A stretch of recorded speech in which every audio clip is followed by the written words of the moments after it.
Tree planting. Magtanim tayo rito ng puno kasi nauubos na yung puno rito sa atin, Pilipinas. Kaya kailangan mahalin natin ang paligid natin for today's video. Yan, mahogany po siya. Yan, tanim po ako mga mahogany.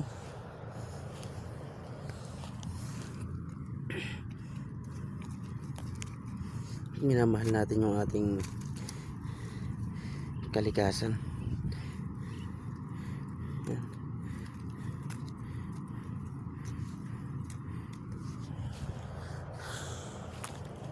Kinagigin.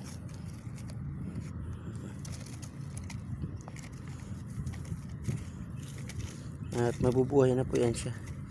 Kasi po yung tinanim ko rin, kahit ganyan ito yung lupa niyan, mabubuhay siya pag umulan. Yan, mga mahogany. Ito pa yung doon sa dulo.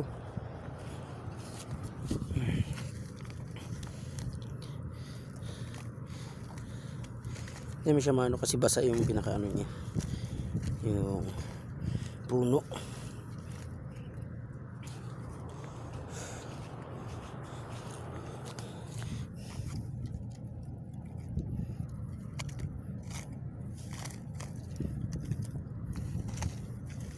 Tabunan natin para pag umulan lumambot ulit siya. Yan, mabuhay na siya. Init nga lang rito.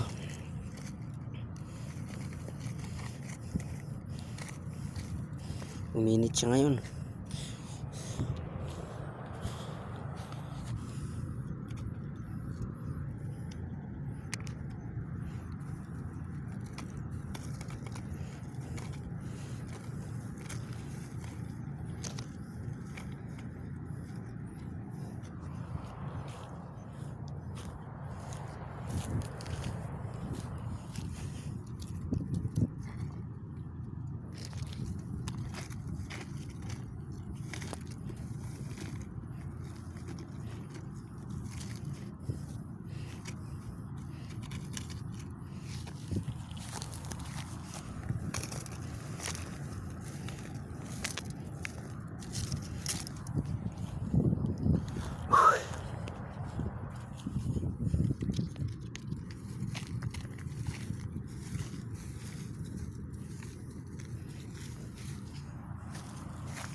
Yan po.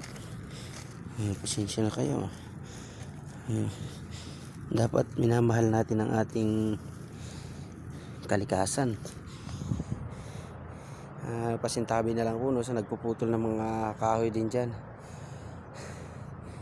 Dapat hindi nyo pinuputol dahil ito ang kayamanan natin, yung mga kahoy. Alam nyo ba, kapag nawala na yung kahoy sa kabundukan, tayo rin yung magdudusa kasi nandiyan na yung pagbaha. Diba? Pasintabi na lang po dyan, pero yung sinasabi ko lang po, totoo lang. Pasintabi na lang po sa mga nagpuputol dyan. Kung nasasaktan kayo, dapat ingatan nyo lang po yung kalikasan natin. Hindi pwede yung aabusin natin ang kalikasan natin, dahil pag tayo ang inabuso ng kalikasan natin, tayo magagawa.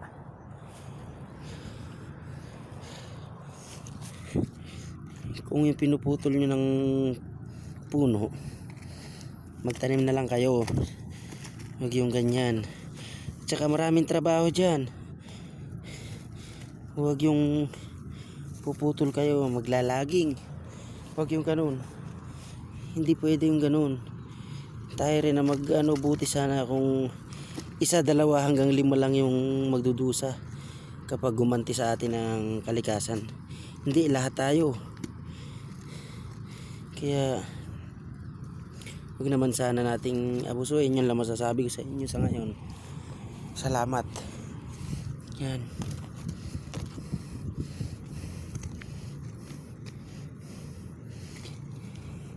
Winawalang respeto nyo na kasi yung kalikasan natin. Pag yung kalikasan na yung nawala ng respeto sa atin, ewan ko na lang kung saan kayo pupunta. Alalahanin nyo may mga anak kayo.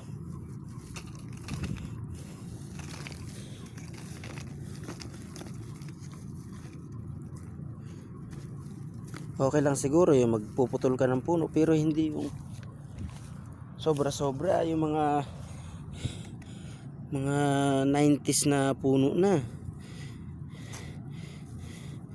Grabe. Yun, nakikita ko lang kasi no, kung magputol sila, kala mo ba ano, yung walang mahihirapan? Hindi ganun. Tayo, Pilipino tayo, kailangan natin mahalin yung bansa natin. Alam nyo ba tayo ang mayaman na bansa? Hindi nyo lang alam. Kasi kayo sinisira nyo. Yan na po yung mga tinanim ko. Dami na po yan. 1, 2, 3, 4, 5 line na yan papunta roon. Yung iba malalaki na siya Yan. Ito maliliit pa lang. Nagtanim ulit ako. Sana maging aral to sa mga tao dyan na nagpuputol. Salamat po sa makakaintindi sa akin. At salamat din po sa hindi makakaintindi. Magagalit man sa akin, okay lang po yan. Walang problema doon. Sinasabi ko lang po yung totoo. Kung ano yung sistema ngayon ng panahon natin. Kita nyo, kabundukan, nakakalbo na yung kabundukan. Ano ititira na lang natin sa bundok natin? Mga kugon, talahib, mga ligaw na damo, wala nang kapunuan. Ay paano kapag ganyan, bumagyo? Sino yung haharang ng hampas ng hangin, hagupit ng hangin, daloy ng ulan? Wala, kasi wala na tayong puno na maasahan Kasalanan nyo rin kung bakit tayo binabaha. Ganyan lang dapat. Hindi na masama hindi ka mo masama po magtanim. Ganito, bubutasan nyo, pupunla kayo ng puno. Yan, pwede nyo nang itanim pag nabuhay na sila. Diba? Tsaka maraming trabaho kasi yung nagpuputol ng mga kahoy dyan, ginagawa nilang trabaho ang pagpuputol ng kahoy. Sabihin ko lang sa inyo, pangit na trabaho yan kasi hindi kayo lumalaban ng patas.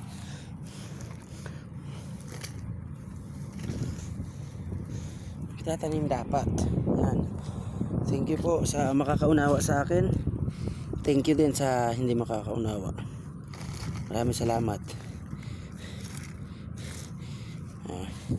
Lalabas na naman yung mga basher, diba? Nasasabihin wala kang pakialam, nasasabihin hindi kami kukuha ng kahoy sa kabundukan. Ikaw magpapakain sa pamilya namin. Hindi po ganun. Hindi po ganun. At saka sasabihin nyo na sarili-sarili tayong diskarte, mali po yun. Napakaraming trabaho, marangal na trabaho dyan. Kapag nahuli ka dyan, sabihin na natin nahuli ka ng DNR, tingin mo yung pamilya mo, anong ikakabuhay? Hindi, diba? Magugutom ang pamilya mo kasi ikaw nasa kulungan ka, ikaw na naghahanap buhay. Kaya dapat pagsumikapan din natin ang bawat natin sa buhay. Hindi mananatili ka sa puputol ka ng puno. Marami dyan, construction, diba? Construction, pwede ka mag-construction. Marangal na hanap buhay po yun. Hindi po masama yun. Pwede ka mag-construction, walang problema po yun. Walang magagalit sa'yo pag gano'n, nag-construction ka. Mas maganda yung buhay mo sa pamilya mo, yung buhay mo yung pamilya mo sa kinikita mo na marangal, hindi illegal. Okay po ba? Yung mga nakakaintindi sa akin dyan, salamat po. Yan. Tatakpan nyo lang naman. Wala pong masama dyan. Oops. Kaya maraming salamat dyan sa mga basher din dyan. Maraming salamat din sa inyo. Kung magalit kayo sa akin, okay, magalit po kayo. Walang problema yan.